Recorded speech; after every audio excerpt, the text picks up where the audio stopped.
In this video, we're talking about the Samsung Galaxy Book 3 Pro 360, and something I've wanted to do for a long time is invite one of you into my reviews. So we're going to be featuring Peter Richardson. He is a published comic book artist and clothing designer that has had clothing featured in both Hot Topic and Forever 21. So you're definitely going to want to catch the full review of his thoughts while using the Samsung Galaxy Book 3 Pro 360. And if you're curious to learn more about Peter, you can check out his info in the description of this video. So just jump into either three things you loved or didn't like first and take it away. My favorite thing about it was the screen, for sure. Like, that screen is gorgeous. It sucks you in, and even now that I've sent it back and decided it wasn't for me, like, I'll still sit down I'm using the Surface Laptop Studio and just like look at the screen. I'm like, man, I miss that OLED.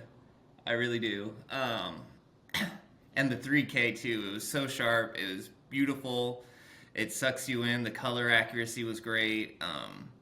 And it's just so vivid. Another thing I really liked about it coming from the Surface Studio is the way the pen felt. Like, the stylus on the screen actually felt a little more tactile, and like I had a little more control. I think it's because the actual like nib on the Samsung pen is a different material. Like with the Surface Book, you have a plastic nib, so it like slides really easily, and I don't feel like I have as much tactile control. That actually made a big difference to me. My like daily use scenario is I go to a cafe, I set it down on my lap, and I'm kind of like sitting there with the pen in one hand, like sketching out things, doing thumbnails, or going into like pages that I already have done. And I need to like lasso some things and cut them up and move them around and stuff like that. I try not to do like my full art, but like just touch ups and things like that, because I have a Wacom that I use for like when I actually sit down and do the full process. But I 100% depend on having a stylus with me at all times, because I'll be going through Photoshop and just like trying to do a mask layer or like lasso something like in particular, or get out like some dust or some artifacts, and it's just trying to do that with the mouse is not my favorite thing to do. If you're catching this video the week of its release, March 20th through the 26th, then Samsung is running their big spring discovery sale. Samsung S23, S22 TVs are on sale, and the Galaxy books are on sale. So definitely going to want to head down in the description below and click those links. Now, if you're not catching this video during the Samsung discovery sale, I would still head on over there, because a lot of times they have the Galaxy books on sale. So you definitely want to check the pricing compared to other websites. You might be able to get a better deal at Samsung.com. Again, links in the description below. If you do make a purchase, I'll get a small commission, but at no extra cost to you. How is it when you're like folding it into the 2-in-1? Does that kind of feel like a non-natural thing because it's like this extra keyboard, or has that not really felt like an issue with really any 2-in-1 laptop? So with the 2-in-1s, I usually don't fold them, like go full convertible, because I need keyboard shortcuts. So I've ended up doing this thing that's probably not very practical, where I kind of hold it in like this area and have like one hand on the back to support it, because like obviously the hinges are meant to go all the way around, so they don't hold it at this angle. And that's just kind of what I end up doing.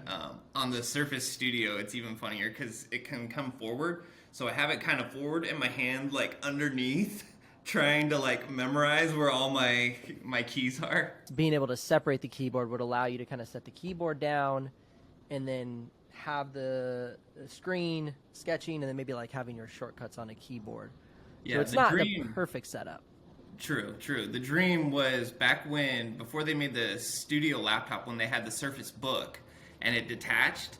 I always hoped that they would make a version that detached, but this keyboard would still work. And they never did that. No. Okay, so what's another thing you really liked about it? And then we'll get into some things, because you actually have returned it. I think this is a really interesting review, because you have returned it. Yeah. Let's talk about one more thing you liked, and then some of the reasons that led you to returning it. If you're enjoying this conversation I'm having with Peter, I've actually done a full interview with him about his journey going from working at a gaming studio all the way to producing his own clothing line that has been featured in Hot Topic and Forever 21, and then going on to produce a comic book which ended up being sold in Barnes & Noble, and now he's on Rendition 2, producing his second comic book. So you're definitely going to head down in the description below, check out that full interview. Really enjoyed talking with him. Another thing I liked about it is the Samsung ecosystem, because I'm an Android user, and so and I also have a Galaxy Tab S8. Just the sort of how it fit in with that whole thing. Like when I signed into the Samsung on, the Galaxy Pro or the Galaxy Book, like it already knew all my passwords. It had synced up with my tab and my phone to have all the pictures there, like the gallery. It gave you like a little bit of that Apple ecosystem feel, which you don't really get on anything else. It just made it kind of seamless there, and I did really enjoy that part of it. For PC users, this is like the best ecosystem when you're talking laptops to mobile devices to tablets. Yeah, Samsung is the closest you can get to like a fully integrated ecosystem with your laptop, your tablet, your phone. It shares your account information through it all. It makes it really quick and seamless. And also the watch, forgot the watch too. So you get the fitness tracking from there and all the info from there that goes through. I'll definitely keep that in mind. I didn't even consider that aspect of it since I am an iPhone user, but I've really doesn't benefit me because I have no other ecosystem. All I have is the iPhone, and I'm surrounded by PC stuff. So that's a fantastic thought on that. And another cool thing is the pin on that also works on the tablet. So if you go out and you have the tablet and you have the laptop and you forgot your one pin, but you have the other, or you just want to take one pin with you, it's the exact same pin that works on both. Is there any sort of screen mirroring or screen sharing you can There do? is. It automatically picks it up. Yeah, you don't even have to set it up. You just bring the tab close to it, and as long as you're logged in with your Samsung info on both, it automatically links up and you'll see it on your laptop and you can just switch over. Well, man, you've got me sold, and you're saying you returned it. So what let you down? One was the size. I really struggled with how large it got. When I was having it sat down on the desk, I was like, I'm never sending this back. Like, this is perfect. Like, I can see why everyone's gone to 16-inch. Like, you get this big, beautiful screen. It's sitting on my desk. Like, because I have a bar near my window, and I'll just stand there and work for hours. And so when I did that, it was great. But every time I took it to a cafe, and I would have like a small table, or I would have to have it in my lap, it was just a little too unwieldy, especially when I went to go draw on it. So I'd have to have it flex back a bit, and I could have lived with that if the power blew me away, but the power didn't. So in benchmarks, I would definitely get better benchmarks out of the Samsung than I do my studio laptop. But in real world, like practical, like when I would go into Photoshop and open up all my different files at the same time, or if I use Clip Studio a lot, I use Illustrator a lot. If I open all three of those up at the same time and was flipping back between them, they seem to be operating exactly the same. I would go in and check my stats. My RAM was maxed out on both of them, but my CPU was fine on both of them. It was hard for me to justify the added bulk of that and buying a new system if I wasn't, because that's been the thing that's been making me want to upgrade from my studio, is that it's really, it has I think it's the 10th or 11th gen Intel in it. And I feel like once they hit 12th and 13th, that's when they really took off with kind of figuring out how to keep up with AMD processors and really crank out some multitasking and all of that kind of stuff and get better battery life as well. That's what I've been looking for, is just something more powerful than this that I feel is like a little bit more future-proof. So the RAM you have outfitted you have the Microsoft Surface Studio, is that correct? Yeah. So what is the RAM you have on that?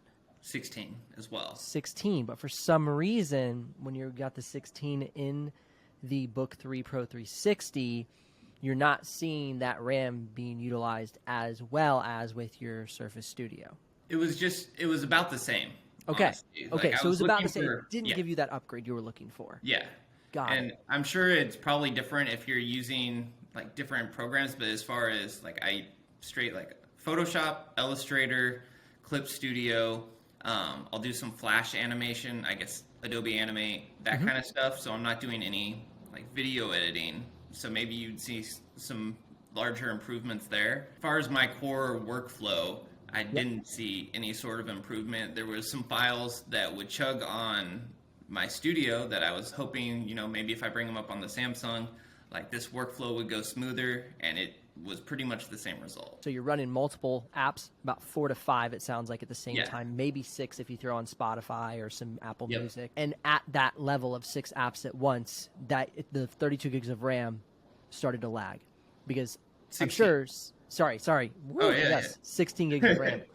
Because I'm sure if you had a single app running, you probably had fine performance, but you're running multiple apps at the same time to be able to accomplish the work that you're doing. That, and then also within Photoshop, because for my comic, I'll need to open like about 10 pages of the comic at once. And since I post on Webtoon, you kind of cut up those pages of the comic and put it all in this very long file to post onto Webtoon. So I'll need to have like 10 large comic pages open in Photoshop, and then one very large file kind of shoving them all in there. It usually will start to chug after I open about 10 of those files. And I was having the same thing with the Samsung, where it would have to pause every time I would do something, like cut up one and go to the other. So you're creating so much information. These are such large files, and then you're opening up so many at the same time, and then having to move all of those files into one file. So it's just a mass of information. Yeah. Was that kind of the main straw that broke the camel's back, or was there another thing that kind of you just didn't like about it? I also didn't care for the keyboard, but it was definitely the power. Like with the size and the keyboard, those were both things that I would have been like, it's not great, but I'll get used to it. If like the power really blew me away and I could see myself using this laptop for the next like couple of years, I'm like, I'm set. I'll just get used to these things. But not having that future proofing where I would like know that it's going to be strong enough to carry me through my workflow for the next few years, I had trouble really committing to that. That totally makes sense. So I think what we're all discovering, and what we've seen a lot in the comment section, is like 32 gigs not offering that was a mistake on Samsung's part. Now, I mean, they do have the Ultra. They do have it in both the 4050 and the 4070, but the benefit of this was like thin and light, great battery life, and that powerful 13th gen processor. It's just so sad like, that it's being bottlenecked by the RAM. Yeah, there's so much good stuff about it, and it's really frustrating that the Ultra like could have at least like offered a screen or some sort of support for the Samsung Pen. Like, it just seems weird to create that boundary between them, where like if you're an artist you can only go like this far, but if you're like doing video editing or like you don't need the pen, we'll take you further. Video editors go further, faster. It's like, yeah, we need to as well. If you've enjoyed this video where I brought in somebody from the community to tell me about their experience with the laptop, then definitely comment below and let me know. Also tell me which laptop you would be interested in reviewing with me. Otherwise, links in the description if you're ready to make a purchase, and subs to continue to support the channel as we pass by 100,000 subscribers.